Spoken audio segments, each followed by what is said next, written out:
नमस्कार माझ्या प्रिय मित्रमैत्रिणींनो, ओळखलं का मी कोण आहे? बरोबर, मी आहे तुमची मैत्रीण प्रेरणा.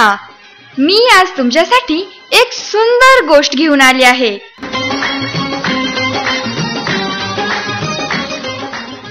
आजच्या आपल्या गोष्टीचं नाव आहे हुशार गुंडू. गुंडू नावाचा एक मुलगा होता. लोक त्याला वेडा गुंडू असं म्हणत.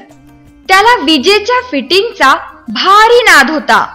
गावात विजेचे दिवे आल्यापासून गुंडू लोकांची फिटिंग दुरुस्तीची कामे विनामूल्य करून देत असे. अलीकडे त्या गावात चोरांचा फारच सुळसुळाट झाला होता. रोज रात्री कोणाकडे तरी चोरी होई.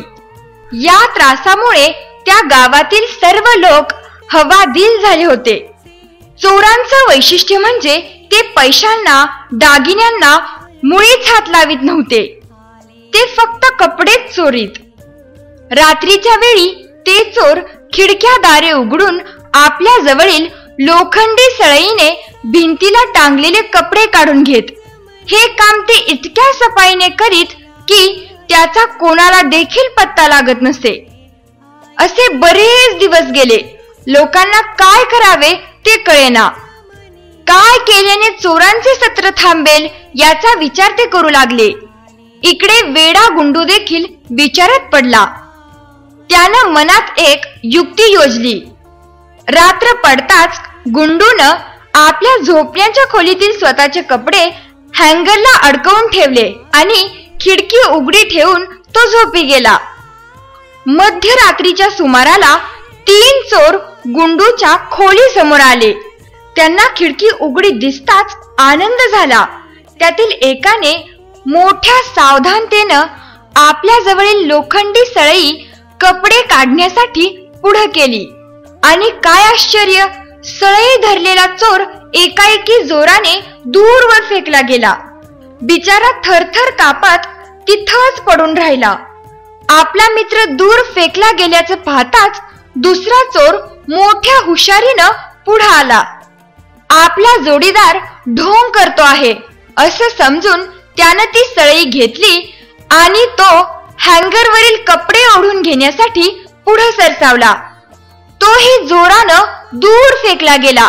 त्याला जबरदस्त धक्का बसला होता. त्यानंतर तिसरा चोर आला. त्याचीही तीच गत झाली. त्या तिघांना इतका जबरदस्त धक्का बसला होता की त्यांना पळण्याचंही भान राहिलं नाही. थोड्या वेळानं गुंडू चोर चोर असे ओरडला. क्षणातच आजूबाजूच्या घरातील लोक गोळा झाले.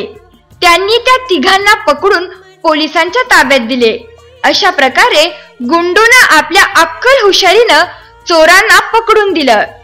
तेव्हापासून त्या गावात चोरी कधी झाली नाही आणि सर्व लोक सुखा समाधानानं राहू लागले.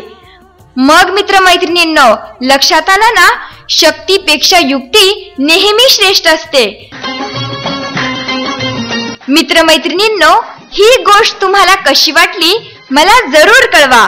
आपल्या सर्व मित्रमैत्रिणींना एकत्र जोडण्यासाठी मी आरती नाईक चेंज मेकर यांची मनापासून आभारी आहे. धन्यवाद.